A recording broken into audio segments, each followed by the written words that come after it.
Dalam beberapa tahun terakhir, citra Kepolisian Negara Republik Indonesia atau Polri sering menjadi bahan perbincangan hangat di ruang publik.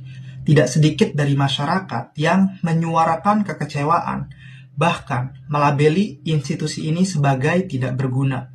Namun benarkah persepsi itu muncul tanpa alasan atau justru merupakan akumulasi dari berbagai pengalaman sosial yang begitu panjang? Salah satu faktor utama munculnya persepsi negatif adalah kasus-kasus hukum besar yang dianggap tidak transparan atau berjalan sangat lambat.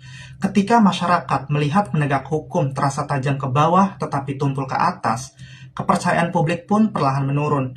Dalam situasi yang seperti ini, polisi tidak lagi dipandang sebagai pelindung rakyat, melainkan sebagai institusi yang jauh dari rasa keadilan masyarakat. Selain itu, pengalaman sehari-hari juga berpengaruh besar. Misalnya, pelayanan yang sangat lambat, praktik pungutan liar di lapangan, atau komunikasi yang kurang humanis sering menjadi cerita yang berulang. Hal-hal kecil seperti ini justru membentuk opini publik secara luas.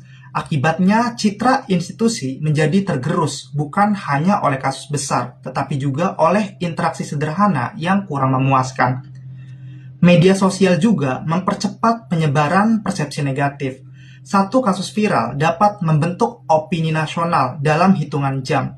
Ketika masyarakat terus-menerus melihat narasi kegagalan tanpa diimbangi informasi keberhasilan, muncullah sebuah kesan bahwa institusi ini tidak bekerja secara maksimal. Namun demikian, penting untuk kalian sadari bahwa di balik kritik keras tersebut masih banyak anggota kepolisian yang bekerja secara profesional di lapangan, seperti menjaga keamanan, mengatur lalu lintas, menangani bencana, hingga melindungi masyarakat dari kejahatan sehari-hari.